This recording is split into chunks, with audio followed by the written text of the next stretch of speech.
desain seperti apa, suatu karakter itu tergantung mereka nanti Bang. Dan bahkan prosesnya nanti dibantu sama orang tuanya juga ada juga. Jadi ada momen parentingnya juga di sana gitu.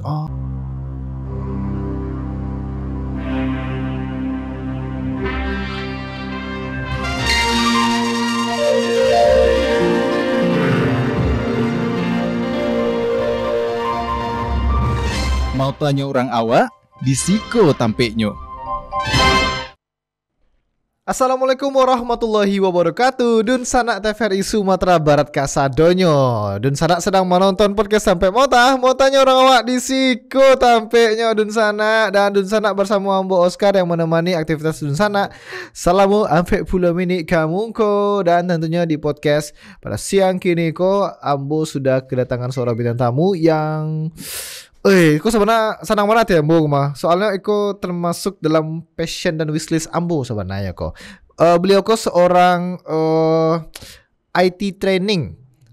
Aku menarik banget kok mah. Apalagi kan teknologi kini kan semakin terus berkembang nak Dun sana. Langsung saya awak perkenalkan Dun sana Bang Iswandi Saputra. Selamat siang Bang Iswandi. Selamat siang Bang. Sehat Bang? Alhamdulillah sehat Bang. Alhamdulillah sehat gitu. Nah Bang Iswandi ikut jadi tenaga IT atau pengajar IT kok? Kedua-duanya sih Bang. Kedua-duanya ya loh. IT-nya di bagian apanya tuh Bang kalau boleh tahu Bang? IT-nya di bidang trainer Bang. Oh trainer. Oh gitu. Berarti maja tentang teknologi berarti ya Bang. Apa sih itu Bang? Pemrograman kah atau apa gitu? Untuk IT, untuk bahasa pemrograman, kemudian untuk dari bidang UI UX, desain, kemudian ada digital marketing, sama video editor juga ada Bang. Oh video editor juga ada ya Bang ya. Wow gitu. Nah Iko kan berarti ada kelasnya ya Bang ya? Ya ada. Nah itu tuh awal mulanya didirikan tuh baca itu tuh Bang? Oke. Awal mulai berarti balik beberapa tahun yang belakangan. Itu dimulai dari waktu itu udah tamat kuliah ya Bang ya. Di waktu itu D3 di Padang, Politeknik di Padang. Kemudian saya tertarik ketika melihat instruktur atau trainer gitu ya Bang ya. Ada beberapa, kemudian saya pernah berpikiran saya berharap suatu saat nanti saya bisa seperti mereka yang sebagai pemateri gitu ya. Kemudian saya dapat tawaran waktu itu di Jakarta setelah saya magang, ada kawan gitu kan, kayak alumni, kakak senior yang merekomendasikan karena melihat saya waktu di kuliah aktif sebagai aktivis di Ormawa, ditawari untuk sebagai trainer di Jakarta waktu itu Bang, di perusahaan IT juga. Nah sejak 2016 sampai 2020 saya aktif sebagai trainer di sana, sebagai mobile developer, ngajarin orang atau perusahaan atau bahkan kementerian untuk membuat aplikasi mobile waktu itu Bang. Sampai kementerian ya Bang ya? Ya alhamdulillah waktu itu pesertanya dari beberapa corporate, kemudian dari kementerian juga ada Bang. Aplikasi mobile itu apanya tuh berarti Bang? Aplikasi dari kementeriannya berarti ya? Enggak, kita melatih mereka karyawan ada atau dari pihak tim IT dari perusahaan tersebut untuk membuat aplikasi dari awal. Dari basic mereka belajar bahasa pemrograman. Oke. Berarti benar-benar dari awal mula suatu aplikasi itu terbentuk berarti ya Bang? Ya, benar Bang. Gitu. Tapi mungkin saya pun juga pengen belajar bahasa pemrograman nih. Awal mulanya apa yang harus dipelajari dulu nih kalau boleh tahu? Nah, kalau untuk awal mula belajar bahasa pemrograman sebenarnya nggak harus punya background IT gitu ya Bang, atau misal kuliah di bidang pemrograman. Bisa menggunakan belajar kejauhan deketin aja lagi, ejak aja Bang, tarik aja Bang. Nah bisa belajar secara otodidak. Kalau misalnya kadang otodidak nih ada beberapa orang yang suka belajar secara sendiri Bang, tapi ada juga beberapa orang yang mungkin harus dilatih, diajarin dulu gitu kan. Nah, maka kami hadir waktu itu kami ada di Jakarta, di tepatnya sempat di Jakarta dan pindah ke Tangsel, Tangerang Selatan. Kemudian 2003 kami pindah ke Kota Padang karena memang banyak masalah orang pengen belajar IT dengan kemajuan zaman, tapi nggak ada tempat atau nggak ada teman atau nggak ada mentor. Nah, disitulah kami hadir, kami membimbing dari awal, bahkan nggak ada background IT pun kita bisa mendidik. Karena memang banyak true story-nya yang nggak ada background IT tapi bisa kerja di perusahaan atau startup IT gitu Bang.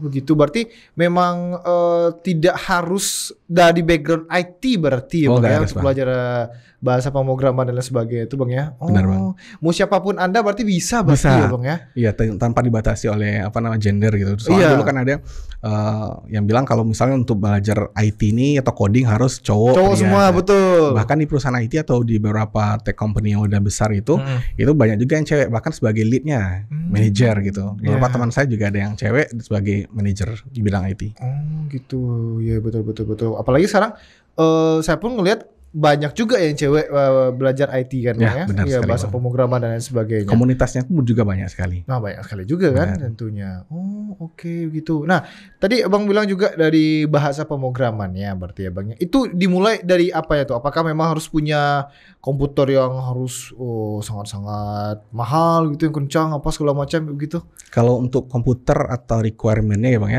sesuai dengan bahasa yang kita pilih. Atau teknologi yang kita pilih. Kalau misalnya kita menentukan untuk menggunakan atau belajar membuat aplikasi untuk website atau mobile apps. Kalau website biasanya nggak begitu membutuhkan spek atau requirement yang terlalu besar. Mungkin kayak laptop dengan RAM 4GB, 8 itu udah oke gitu. Tapi kalau misal kita mau bikin aplikasi mobile apps, itu biasanya lebih tinggi spesifikasinya. Karena nanti untuk membuat aplikasi mobile apps itu membutuhkan software yang luar biasa juga spesifikasinya. Dari sisi butuh RAM-nya, kemudian partisinya juga lumayan besar gitu, Bang. Jadi disesuaikan dengan kita mau bikin apa. Tapi kalau memang kita punya budget terlebih, nggak apa-apa kita investasi lebih untuk bisa mengembangkan, nanti bisa bikin web juga, bisa bikin mobile app atau bikin hal-hal yang lain gitu berhubungan dengan IT. Oh gitu. Tapi itu yang udah advance ya. Kalau misalkan udah advance boleh lah gitu. Udah investasinya ke requirement-nya, ke equipment-nya ya. Benar sekali. Oke. Nah, kalau untuk Bang Andi ya, Bang Andi sendiri itu awal mula belajarnya gimana? Kapan belajar bahasa pemrograman ini? Belajar pemrograman waktu di D3, Bang. D3 karena jurusan saya itu teknologi informasi. Tapi saya sempat merasa kalau saya itu berada di tempat yang salah gitu. Salah jurusan ceritanya nih. Benar, Bang. Jadi saya waktu SMA saya jurusan IPS. Kemudian orang tua menyarankan ada jurusan nih namanya manajemen informatika, prodinya waktu itu. Saya kira karena ada embel-embel manajemen itu adalah bidang saya gitu, IPS gitu. Pas udah kuliah, alhamdulillahnya diterima.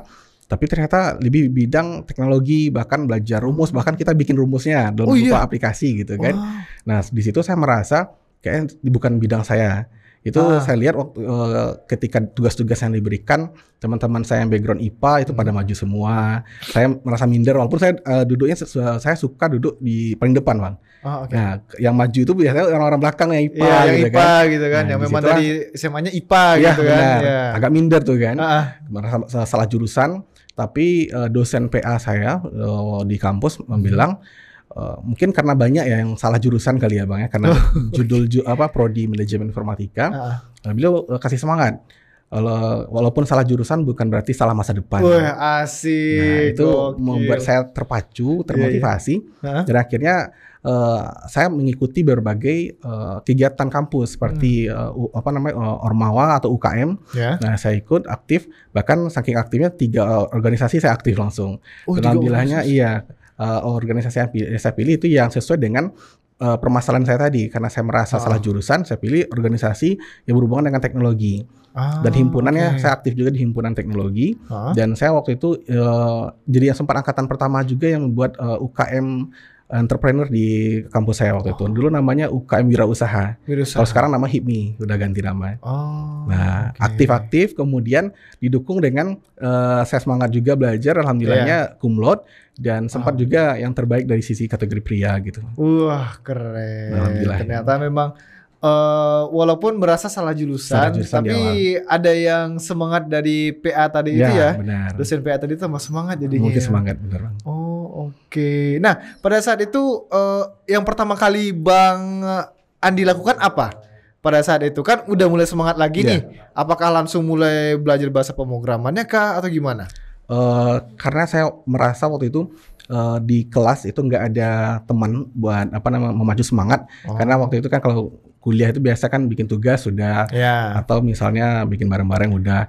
Nah, saya merasa saya butuh teman yang mana belajar pemrograman itu secara lebih intensif gitu. Ya. Nah, saya lihat ada komunitasnya nih di kampus. Oh, di komunitas Namanya tadi ya. Sabertek waktu itu kan, ada komunitas IT. Saya ikut, kemudian ada himpunan mahasiswa juga. Dan itu jadi di sana saya merasa ada teman-teman yang bisa membuat saya jadi semangat, termotivasi untuk belajar coding. Bahkan IT-nya kan nggak cuman pemrograman, ada bagian multimedia, ada di bagian networknya juga gitu Bang. Di situ makin menambah ketertarikan saya untuk belajar IT. Oh, berarti yang pertama kali Bang Andi lakukan itu networking tadi. Networknya, Bang. Oh, mencari teman bertukar pikiran berarti ya. Benar, Bang. Oh, oke, menarik sekali. Tapi kalau boleh tahu, susah nggak sih Bang belajar pemrograman ini? Susahnya paling karena kita belum pernah belajar hal yang baru aja sih Bang, karena ini butuh waktu yang lebih dalam aja sih, lebih lama, karena kita harus memahami basic atau fundamentalnya dulu gitu. Tapi kalau dengan adanya komunitas tadi, kalau kita ada stuck atau ada kendala, ada tempat untuk bertanya, dan bahkan teman kita tuh menjadi mood booster kita, menyemangati kita, apalagi nanti kalau sempat ada tawaran project gitu, nah itu makin besar lagi memicu, ada benefit yang kita dapatin gitu Bang. Oh gitu, ya betul. Jadi saling sharing jadinya ya Bang ya. Oke. Ini selain IT pemrograman juga ada robotik juga yang mengerjakan. Benar Bang. Jadi kami di Inatekno punya suatu lembaga IT juga untuk anak-anak namanya Ina Junior Bang. Jadi kita menghadirkan produk kursus atau event-event yang berhubungan dengan coding dan robotik. Karena di luar sana khususnya di Pulau Jawa itu sudah banyak lembaga-lembaga IT yang sudah sampai ke usia anak-anak, usia dini gitu. Belajar coding, robotik. Karena memang seperti yang diinformasikan juga oleh Kemendikbud sebelumnya, bahkan Pak Presiden sebelumnya, Pak Jokowi pernah sampaikan juga kalau belajar coding ini lebih penting belajar bahasa Inggris. Saya tahu itu tuh. Ya, karena ke depannya banyak atau istilahnya job landscape ya Bang ya, tahun 2025 pekerjaan-pekerjaan yang digantikan oleh industri IT. Nah, jadi kita mungkin anak-anak yang kecil dari SD, SMP dari sekarang bisa mempersiapkan. Dan makanya saya kembali Kota Padang 2020, tapi aktifnya mulai 2023 di Kota Padang untuk membuat lembaga pelatihan untuk anak-anak juga. Kita bikin event seperti workshop atau kursus di bidang coding dan robotik. Tapi codingnya nggak serumit orang dewasa. Orang dewasa ya. Codingnya apa tuh? Kayak blog gitu atau gimana? Benar, Scratch gitu. Jadi ada blok-blok yang mana mereka terbangun logiknya atau critical thinkingnya dibangun dari sana. Ada softwarenya Bang. Ada software juga berarti. Wah keren. Nah kalau ngomongin robotiknya, ini kan yang isi kan rata-rata anak-anak ya biasanya? Atau ada orang dewasa juga? Instrukturnya yang dewasa. Oh, instruktur dewasa. Berarti yang kelasnya berarti diisi dengan anak-anak. Anak-anak benar Bang. Nah itu kan robotik ini biasanya kan berhubungan dengan kelistrikan, baterai, yang seperti itu. Itu gimana keamanan safety-nya itu? Oh biasa kalau untuk robotik kita ada level-levelnya Bang. Ada level basic, ada intermediate, ada yang advance. Kalau untuk yang basic biasanya perangkatnya atau alat-alat yang digunakan itu masih jauh dari yang berhubungan dengan listrik. Biasanya menggunakan baterai atau dinamo dan komponen-komponen lainnya yang masih aman. Kalaupun ada request dari misalnya nih anaknya udah ambil basic, mau coba untuk level intermediate atau menengah, nanti ada instruktur yang akan mendampinginya. Jadi kalau hal-hal yang biasa kita sebelum belajar, kita kasih tahu dulu nih alat-alat komponennya, kemudian hal-hal yang harus diketahui atau dihindari di awal, sehingga walaupun sudah diinformasikan namanya anak-anak gitu ya, takut atau misalnya penasaran, tapi tetap kita dampingi. Gitu. Berarti ibaratnya memang ada pendamping dari Inatekno berarti ya Bang ya. Gitu. Udah berapa anak-anak yang ikut di kelas robotik ini Bang? Kalau robotik alhamdulillahnya kalau untuk per workshop itu rame terus Bang. Rame terus ya. Kita waktu pertama kali di tahun 2003 itu bahkan melebihi dari batas kapasitas kita. Waktu itu sampai kita bikin 3 sesi waktu itu Bang. Saking ramenya nih gitu ya. Benar. Jadi kita bikin event 1 hari, terus ternyata banyak yang daftar. Akhirnya kita daripada membuat orang tua dan anaknya kecewa, kita bikin 3 hari. Jadi kita sampai sore waktu itu, hampir dekat maghrib baru selesai. Udah selesai. Bahkan dari luar kota ada juga yang datang. Dari luar kota? Wow, keren. Saya penasaran sebenarnya bagaimana kelas dari Inatekno tadi Bang Andi ini nih. Penasaran juga, pemirsa pun Dunsana kita Sadonyo pun pasti penasaran juga kok bentuk kelasnya, apuse yang diajarkan di Inatekno kok. Berikut informasinya untuk Anda Dunsana. Akan menjadi peluang emas buat kamu yang ingin menguasai Flutter. Flutter adalah kunci untuk membangun aplikasi yang luar biasa. Teknologi yang memungkinkan kamu untuk menciptakan interface yang menakjubkan dengan mudah. Kabar baik untuk kamu dari berbagai latar belakang yang ingin mengejar karir di dunia IT. Salah satu kunci akses menuju karir yang menjanjikan di dunia IT tanpa peduli dengan latar belakang pendidikanmu adalah sertifikasi.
Mau tanya orang awak, di Siko tampeknya. Tu dun sana Ui babayo kira dun sana ala macik-macik. Mode orang IT mana, mode nan paling paham mana lo sana. Karena tadi yang saya lihat tadi kan ada kayak ngapain baterai, ada yang kayak kecok-kecok itu ya Bang ya. Kayak kecoa gitu tadi, terus ada yang ngapain arus kelistrikan juga tadi dan lain sebagainya. Ada kelas coding juga tadi di sana. Wah keren, kecil-kecil udah pandai semua berarti ya Bang ya.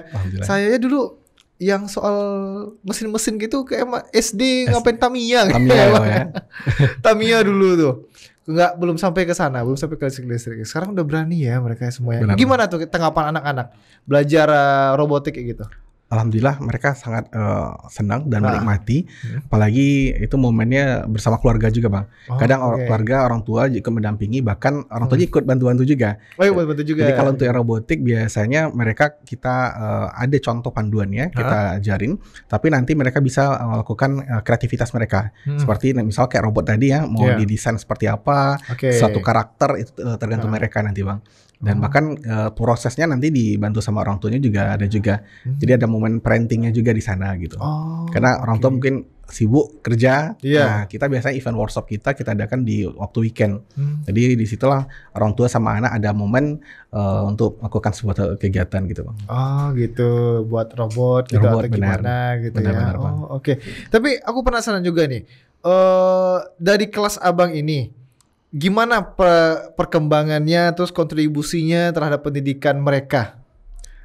Nah, untuk kontribusi itu memang kalau belajar IT atau coding dan robotik itu sangat berdampak dengan prestasi mereka di sekolah gitu atau pendidikan, karena belajar coding dan robotik itu menerapkan dari sisi STEM istilahnya Bang. STEM itu singkatan dari Science, Technology, Engineering, Matematik.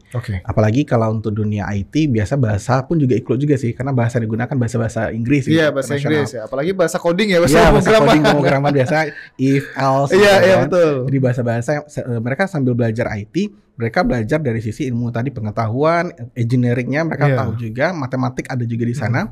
Untuk belajar coding ada rumus-rumusnya, kemudian dari sisi teknologi dan bahasa juga. Jadi udah paket komplit yang mana ini pelajaran dunia coding dan robotik sangat mendukung untuk mereka meningkatkan prestasi di sekolahnya gitu.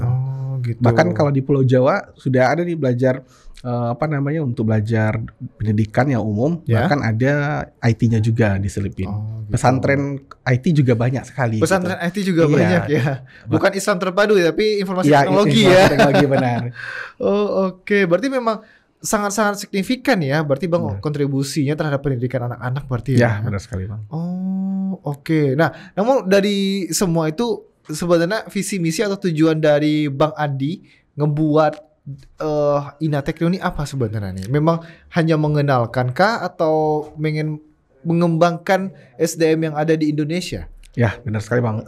Terutama mungkin mengembangkan SDM. Ya. Jadi kami karena saya memang orang Padang, saya pengen fokus meningkatkan SDM di tempat saya berasal, yaitu Kota Padang gitu. Betul. Sehingga saya dan ada juga beberapa orang teman-teman, bahkan kami untuk meningkatkan SDM itu kami mulai dari usia dini, makanya INA Junior. Ya. Tapi kalau yang udah dewasa pun bisa untuk meningkatkan skill IT-nya menggunakan produk-produk kursus yang ada di INA Tekno. Kalau misalnya produk kursus mereka agak susah mencari waktu, kita ada juga workshopnya. Bahkan alhamdulillahnya kita hampir rutin setiap bulan ada. Oke. Dan target kita itu setiap minggunya bahkan. Setiap minggunya ya? Dan itu teknologinya kita beda-beda Bang. Oh, jadi ada yang oke. berhubungan coding, ada di bidang desain, ada di bidang digital marketing, kemudian ada di teknologi-teknologi yang lain. Oke. Itu untuk anak-anak aja? Kalau untuk yang di INA Tekno kita untuk orang dewasa. Oh, tidak dewasa. Kalau yang untuk INA Junior biasa kita setidaknya sekali sebulan ada. Sekali sebulan. Nah, ya kali anak-anak apa digital marketing. Iya.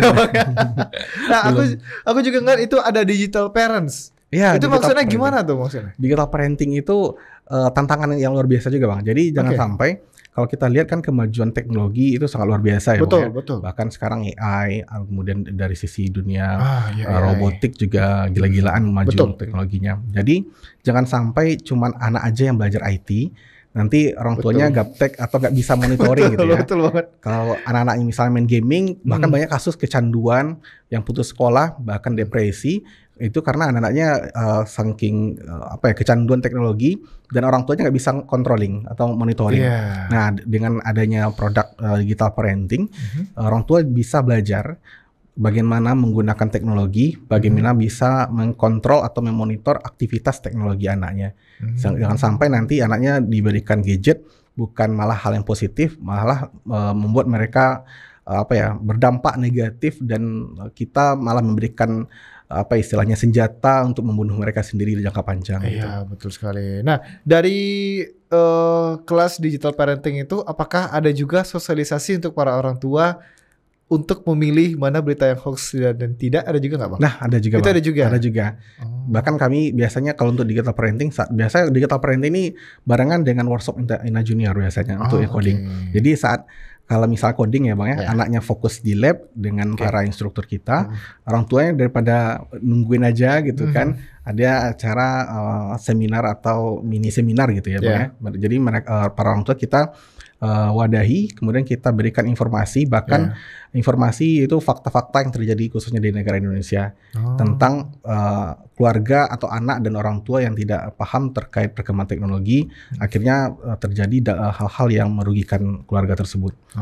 Oke, betul sekali ya. Jadi sama-sama menguntungkan ya, baik anak maupun orang tuanya pun sama-sama diuntungkan. Benar, jadinya. Benar. Oke, tapi kalau boleh tahu juga ini target pasarnya siapa nih dari Bang Andi ini?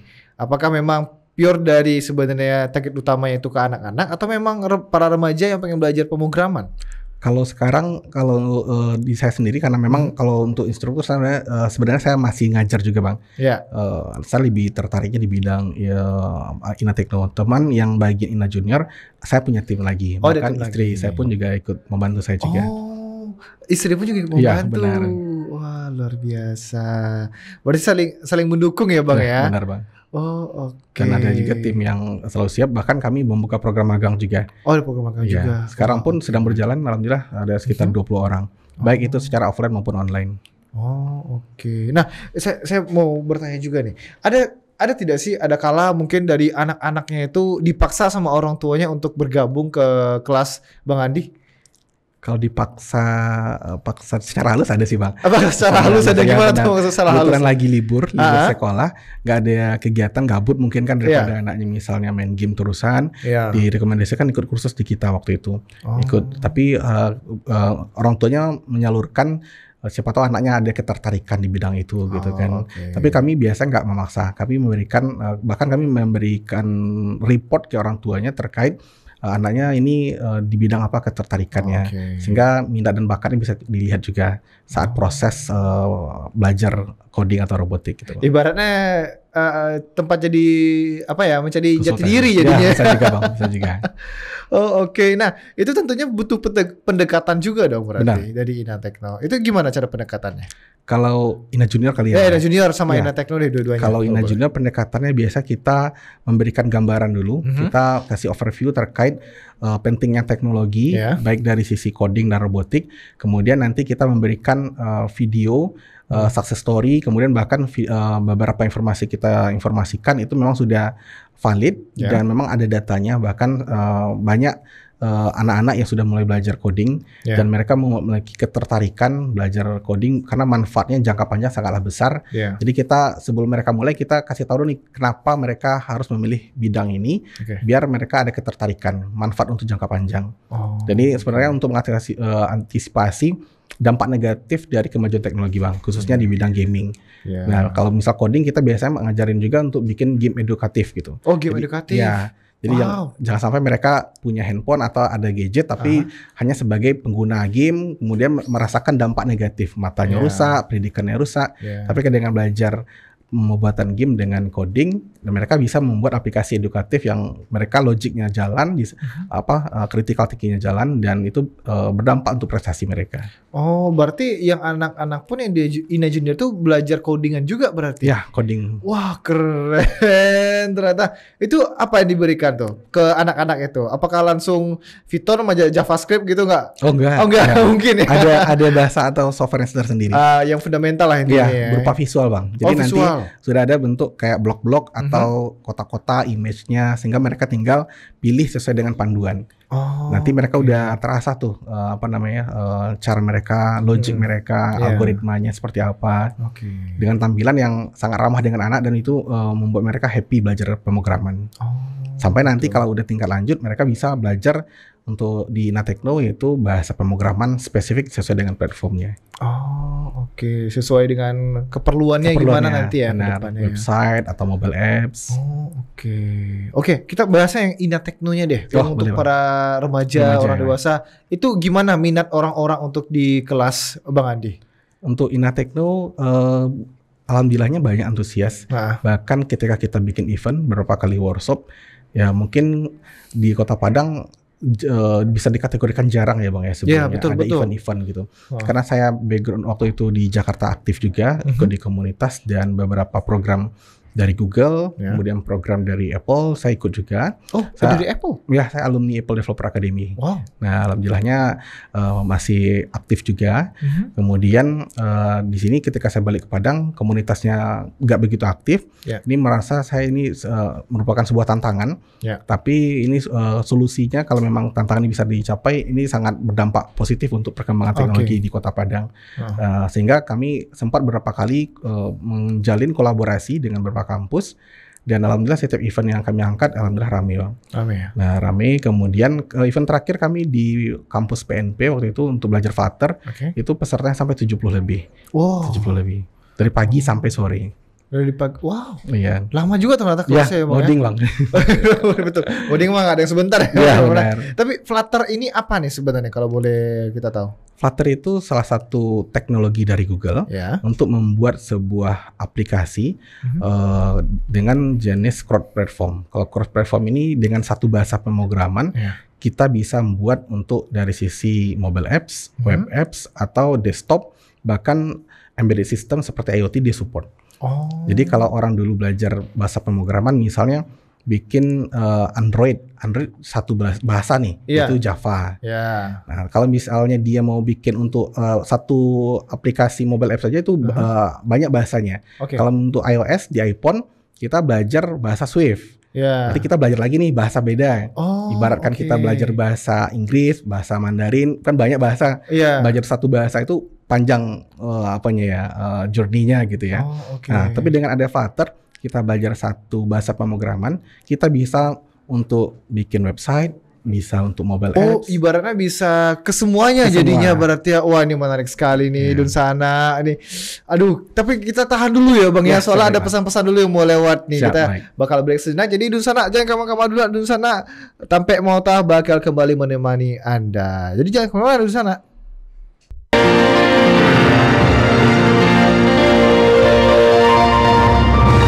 Mau tanya orang awak di Siko Tampeknyo. Balik dun sana menonton podcast sampai mau tanya orang awak di Siko Tampeknyo dun sana. Dan tentunya podcast sampai mau ko bisa dun sana nonton melalui live streaming di seluruh media sosial TVRI Sumatera Barat. Itu ada di YouTube, di Instagram, Facebook, ada juga di TikTok dun sana. Nah, dan dun sana pun bisa menontonnya melalui TVRI Klik di Play Store dan App Store handphone dun sana kasadonyo.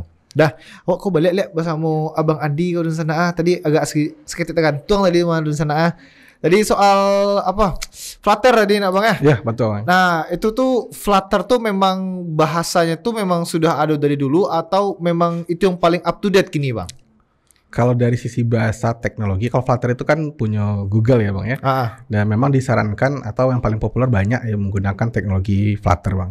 Oke. Dan itu terkonfirmasi dari beberapa peserta yang waktu awak di Jakarta masih kerja di IT Training Center, itu banyak corporate dan kementerian itu requestnya teknologi Flutter karena itu yang terupdate. Dan bahkan itu salah satu cara yang memudahkan para perusahaan atau corporate tadi untuk mengembangkan. Jadi misalnya nggak punya tim atau developer mobile, nah tapi pengen karyawannya buat aplikasi Android sama iOS kalian, sehingga nggak perlu cari karyawan open recruitment atau apa mencari tim IT untuk Android, kemudian carilah CLI untuk yang iOS kan dua orang. Tapi kalau Flutter orang bisa banyak. Bisa keduanya. Bisa. Oh gitu. Nah berarti lebih baik kalau Neo Baraja tuh di kelas abang yang mau diajar dulu. Apakah tadi mode di Android itu kan Java, kalau yang di iOS kan itu kan Swift kan. Nah, atau ada yang CLI Flutter gitu. Yang mah lebih baik yang paling punya peluang gitu untuk dijadikan sebuah bisnis. Kalau berdasarkan peluang atau bisnis, apalagi kalau misalnya sebagai freelance, itu memang Flutter sih paling banyak. Flutter paling banyak ya bang ya. Paling banyak karena dengan satu bahasa bisa kalau ada request project gitu kan, atau ada kebutuhan ya langsung bisa harganya untuk harga Android harga untuk iOS gitu bang. Oh gitu. Ibaratnya kalau Flutter kok lebih fleksibel jatuhnya bang ya. Benar, bang. Oh gitu. Lebih adaptif juga gitu kan. Oh, kalau untuk perkembangan Kamungkonyo Beko tuh bang, itu ada nggak sih bahasa-bahasa pemrograman yang akan muncul ke depannya atau berbasis masih berdasarkan Flutter kok ya? Sebenarnya untuk mengembangkan aplikasi mobile kan banyak pilihan ya bang ya. Tergantung dari yang paling populer atau paling banyak digunakan yang mah. Kalau saran awak sih mungkin harus di riset dulu. Apalagi bahasa kok siapa yang memiliki gitu kan pengembangnya sih ya. Kalau misal Flutter dari pihak Google. Nah pihak Google biasa kalau ada event namanya Google I.O. Kalau dari Google event tahunan. Biasanya itu sebagai acuan atau informasi terupdate. Jadi teknologi yang update untuk beberapa tahun ke depan, nah itu apa sih? Kemudian kalau misal menggunakan itu masih aman enggak gitu? Apa update teknologinya? Itu sebagai acuan sih bang terkait informasi. Gitu. Berarti di kelas abang tuh berarti memang harus ter up to date tadi ya kurikulum yang diagenkan murid berarti ya bang ya. Benar, karena bahasa pemrograman itu selalu update bang. Bahkan untuk sertifikasi itu biasa kan ada tuh per 3 tahun gitu. Karena bahasa pemrograman selalu update terus gitu kan. Jadi tidak bisa klaim buat aplikasi punya skill, kemudian kalau tidak update ya bisa ketinggalan dari orang lain atau ketinggalan zaman. Jadi lausang gitu kan. Lausang sih gitu jadi. Nggak di gua zaman bahulu bahasa pemrogramannya tadi pakai lah gitu kan. Mode itu. Nah, kalau untuk sekarang berarti itu apakah bahasa pemrograman kok tambah simpel atau tambah rumit jadi itu, Bang? Nah, kalau berbicara simpel atau rumit, kalau perkembangan zaman sekarang itu makin simpel sih bang. Makin simpel apalagi dengan bantuan AI, bahkan dengan ketik beberapa perintah atau misal pengen langsung dibuatkan codingannya. Jadi sebenarnya kalau untuk developer atau programmer kini makin dimanjakan sih bang. Makin dimanjakan ya. Karena makin update teknologi tersedia, tinggal pandai cara menggunakan teknologi itu tidak gitu. Gitu. Tahu terkait teknologi itulah sampai mana gitu kan. Oke. Nah, itu menarik banget kok. Ngebahas AI-nya kok. Kan AI kan sedang marak-maraknya rami-rami kan. Betul, Bang. Dari macam-macam, dari karya, dari wajah hurang tababa bentuk dari ada yang viral petang tuh dari foto yang bisa berjalan kan, bisa jadi jalan surang jadi kan. Ada lanjutannya lah gitu kan foto tuh. Nah, bagi Bang Andi peran AI itu bahas sebenarnya tanggapannya Bang Andi. Peran AI itu tergantung awak memaknai bagaimana ya Bang ya. Kalau dari sisi awak sebagai orang IT, banyak sekali peran AI ini sangat membantu. Membantu jadi alat pendukung, alat bantu yang memudahkan kegiatan hal-hal yang berhubungan dengan bidang atau pekerjaan awak. Kalau sebagai IT training center, biasanya untuk kayak buat silabus atau buat materi atau mengetahui update fitur-fitur di beberapa bahasa pemrograman. Bahkan ketika ada project, ada function atau ada bugs, bisa awak cari menggunakan AI. Dulu biasa kami kalau di bidang programmer tuh ada situs namanya Stack Overflow. Nah, bahkan kita mencari kalau ada informasi bug di situ gitu. Tapi dengan ada AI banyak alternatifnya, solusinya. Bahkan kalau menggunakan AI, ada tuh kan AI itu kan ada yang kalau kayak ChatGPT kan ada yang standar, ada yang premium gitu ya Bang.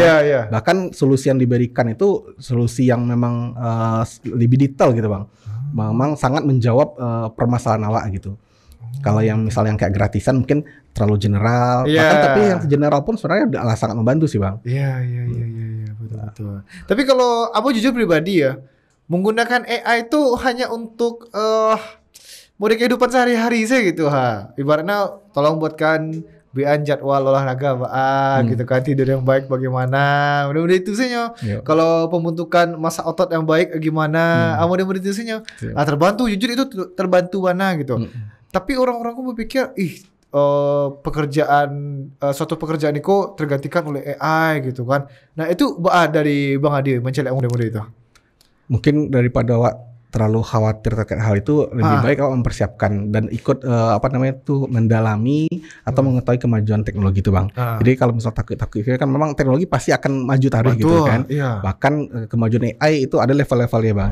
Nah sampai yang kini kan banyak sekali implementasinya, bahkan akan ada robot yang sudah ada mirip kayak manusia gitu kan, bahkan bisa menggantikan peran manusia yang bahkan aktivitas-aktivitas yang lebih menyerupai manusia gitu kan. Jadi awak mungkin lebih melek dan mengikuti perkembangan dan menjadikan teknologi itu untuk hal-hal yang positif gitu Bang.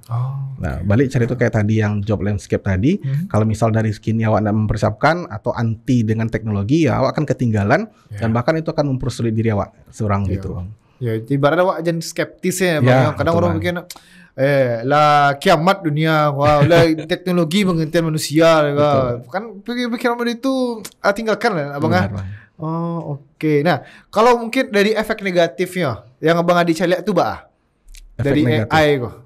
Mungkin dari AI efek negatifnya agak terkesan kayak memanjakan atau membuat awak tuh tidak kreatif gitu ya Bang ya. Ibaratnya tumpul jadi kemampuan orang-orang ada kemungkinan seperti itu karena awak apapun jawabannya lado gitu kan. Bahkan kalau misal ada ujian atau hal-hal soal-soal yang rumit itu ketika cari di AI, ChatGPT, Claude dan semacamnya itu ada jawabannya gitu. Betul. Jadi kalau tidak ada controlling, ada monitoringnya yang memang bisa orang bisa lulus ujian bukan berdasarkan originalitas pikirannya seorang gitu Bang.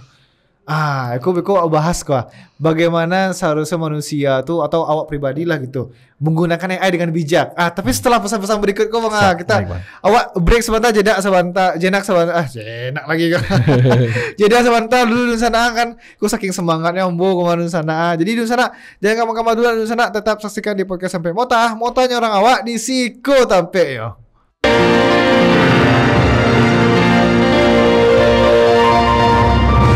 Mau tanya orang awak di Siko Tampeknyo. Terima kasih Dun Sana masih menonton podcast sampai motanya orang awak di Siko Tampeknyo Dun Sana. Dan Dun Sana tidak bosan-bosannya Oscar mengingatkan ke Dun Sana podcast sampai mota kau bisa Dun Sana tonton melalui live streaming TVRI Sumatera Barat, ada di YouTube channelnya, Instagram, Facebook, dan ada juga di TikTok TVRI Sumatera Barat. Nah Dun Sana pun bisa menonton melalui TVRI Klik yang bisa Dun Sana download di App Store dan Play Store handphone Dun Sana kasodonyo. Oke Dun Sana, kini kita balik lihat mauta bersama Bang Iswandi selaku CEO dari Ina Tekno dan Ina Junior. Enak Bang Iya betul Bang. Betul. Tadi awak yang tergantung tadi itu bahas bagaimana atau seseorang itu bijak dalam menggunakan internet, apalagi AI gitu kan, yang semakin banyak sekali AI kok di Masyado gitu Bang. Itu apa yang harus dilakukan Bang? Yang dilakukan ya Bang ya. Iya. Mungkin bijaksana menggunakan AI itu lebih kayak hal-hal yang positif gitu Bang. Hal-hal positif yang membantu pekerjaan atau tugas-tugas dalam kehidupan kalau sesuai dengan bidangnya. Kalau misalnya mahasiswa dengan ada AI itu sangat memudahkan, bahkan mungkin mahasiswa ya, kalau mahasiswa itu kalau awak dulu agak canggung gitu kan, agak betul, malu kadang, apalagi kalau di Padang ya Pak, atau di tampilannya Pak, Padang agak cimee gitu kan. Agak cimee. Ada yang dikecarin ambil buku gitu kan. Akhirnya ada pertanyaan atau ada materi yang ndak tahu, atau bahkan mungkin dari sisi pengajarnya mungkin ndak terlalu dake ke mahasiswa, sehingga mahasiswa buntu, kemudian ndak dapat jawaban dari pertanyaan-pertanyaan yang ada. Tapi dengan ada AI, ada misalnya malu bertanya atau apa, ya ada semuanya jawabannya gitu kan. Tinggal menggunakan keyword atau di promptnya AI yang secara spesifik, sehingga bisa memberikan jawaban sesuai dengan yang awak butuhkan gitu. Jadi kalau sih lebih banyak sudut pandangnya atau aspeknya ke hal-hal positif. Tapi kalau untuk hal negatif biasanya di AI lah ada triggernya gitu Bang, untuk membatasi gitu kan. Kalau ada misal faktor pemicunya dengan bahasa-bahasa, misal hal-hal negatif lah menggunakan kata kuncinya. Biasa dari AI langsung tolaknya gitu Bang. Ada beberapa yang seperti itu gitu kan. Nah, kalau misalnya AI-nya ada tuh beberapa kali tes gitu kan, ada yang dianggap itu pelanggaran atau semacamnya. Nah, itu mungkin lebih bagus sih lah kalau ada hal seperti itu. Tapi kalau saran ya memang gunakanlah kemajuan teknologi itu hal-hal yang positif untuk kehidupan kita Bang. Betul. Karena kalau hal negatif yang kita lakukan, kembali lagi hal negatif pula yang akan balik yang kita dapatkan gitu. Betul. Tapi di kelas Bang Andi pakai AI juga tuh? Ada juga pakai AI? Ada beberapa, tapi kalau untuk kursus atau training tidak disarankan. Tapi tidak disarankan. Cuman kalau ada bugs, misalnya lawak cari gitu kan sama-sama peserta, nggak dapet, coba cari di AI. Biasa di AI itu ada beberapa alternatifnya Bang. Gitu. Cuman alternatif itu kadang ada yang berhasil, ada yang enggak gitu. Tapi setidaknya menambah referensi gitu Bang. Menambah referensi, beberapa insight juga kan terkait cara mengatasi suatu permasalahan, itu enggak solusi dah. Banyak solusi alternatifnya. Tapi pernah nggak sih mungkin dari kelas Bang Andi atau murid-muridnya gitu iseng gitu membuat bahasa pemrograman itu pakai AI gitu. Pernah sih ketahuan yang muda itu? Kalau yang siswa enggak kayak Bang. Enggak kayak ada. Tapi kalau mahasiswa ada. Mahasiswa ada. Karena kalau yang untuk student atau peserta training biasanya tuh fokus karena live code gitu kan Bang. Iya. Betul. Diikuti gitu kan. Kalau dikasih tugas atau apa, biasanya langsung memang dari materinya buat tugasnya. Karena tugas itu dikumpulkan dari yang sama Bang. Tapi kalau mahasiswa biasa kirim tugas besok itu kerjanya pakai AI. Iya. Itu bisa taunya kalau misalkan itu buatan AI itu caranya itu Bang. Buatan AI agak susah sih ya Bang ya. Walaupun sebenarnya ada software yang ngeklaim bisa mengetahui yang tugas atau yang dibuat seseorang tuh dari AI atau tidak gitu. Tapi kalau sebagai pengajar atau dosen itu melihatnya dari sisi bisa dites gitu Bang. Ditesnya gitu ya Bang ya. Misal kalau buat tugas, coba minta dijelaskan atau ada pertanyaan yang identik dengan tugas yang dibuatnya. Kalau misalnya nggak bisa jawab atau nggak tahu berarti AI itu Bang. AI atau punya kawannya di copy paste gitu kan. Gitu betul. Jadi untuk dosen atau guru-guru nampak muridnya pakai AI, uji saya Bang ya gitu. Kok nganggo ya berarti kayak AI berarti ya. Karena mengambil punya kawannya gitu kan. Oke. Dan aku mungkin untuk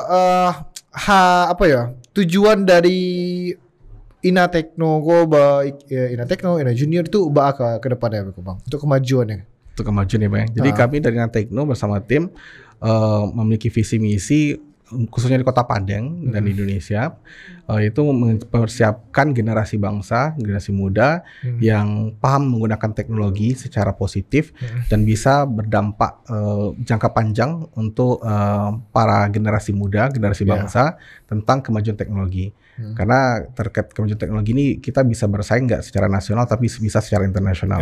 Nah dengan teknologi ini kan tidak ada batasan usia, batasan ruang lingkup dimanapun. Kalau untuk belajarnya sebenarnya kalau dari saya sebagai awak sebagai pemilik lembaga IT itu enggak harus juga menggunakan lembaga kursus, tapi lembaga kursus sebagai salah satu solusi tambahan. Kalaupun dia belajar otodidak, surang sebenarnya menggunakan YouTube bisa juga gitu Bang.